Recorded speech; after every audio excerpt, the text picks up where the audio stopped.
فاروقی صاحب. شکریہ اسپیکر صاحب.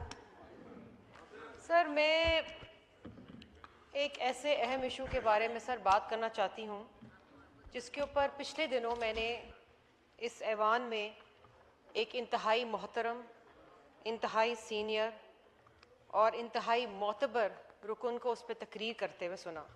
سر چونکہ وہ جوائنٹ سیشن تھا اور اس میں ہمیں جواب دینے کا موقع نہیں ملا، اس لیے کوشش کر کے آج آپ کی بڑی مہربانی کہ آپ نے موقع دیا ہے.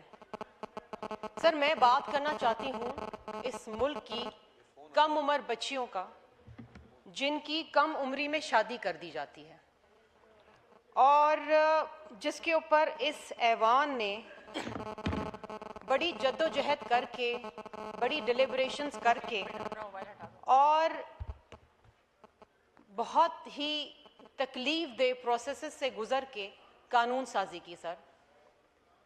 سر اس ملک کی جو بچیاں ہیں نا، وہ کبھی غربت کے شکار کی وجہ سے کم عمری میں ان کی شادیاں کر دی جاتی ہیں، کبھی والدین بوجھ سمجھتے ہیں، پال نہیں سکتے تو ان کی شادیاں کر دی جاتی ہیں، کبھی ان کو پیسوں کے عوض بیچ کے کسی بڑی عمر کے مرد سے شادی کر دی جاتی ہے.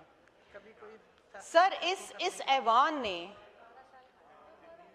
12 سال بعد، کیونکہ سب سے پہلے یہ قانون سازی ہوئی تھی سندھ میں، اور سندھ کے اندر یہاں پر میرے بہت سے ایسے کولیگز بیٹھے ہیں جنہوں نے میرے ساتھ وہاں پر قانون سازی کی اور وہ قانون یونینیمسلی پاس ہوا. میری یہ خواتین بیٹھی ہوئی ہیں، میرے مرد حضرات بیٹھے ہوئے ہیں، اور سر ہمارا ایک بڑا مائل سٹون تھا، یہ بڑی جیت تھی ہمارے لیے.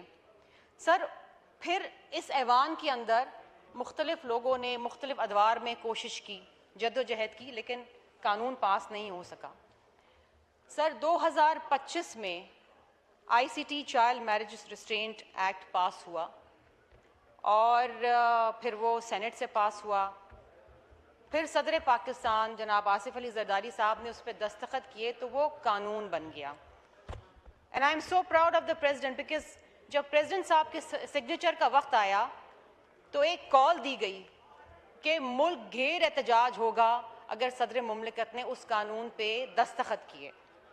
But President Asif Ali Zardari chose to be on the right side of history, chose to be with the daughters of this nation, and he signed the bill. سر آج وہ قانون بنا ہوا ہے.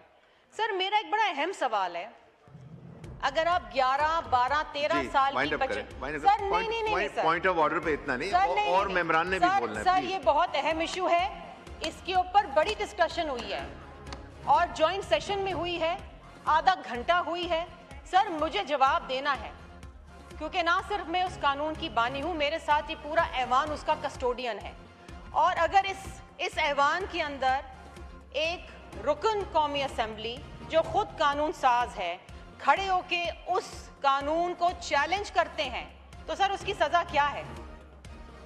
اگر آپ نے اس ایوان میں اوتھ لیا ہے کہ آپ نے اس ایوان کو آئین اور قانون کے مطابق چلانا ہے، لیکن اس ایوان میں ایک قانون پاس ہوتا ہے اور آپ اس کو چیلنج کرتے ہیں اور پھر آپ یہ ریاست کو للکارتے ہیں کہ کر لو جو میرا آپ کر سکتے ہیں، تو سر اس کی سزا کیا ہوتی ہے؟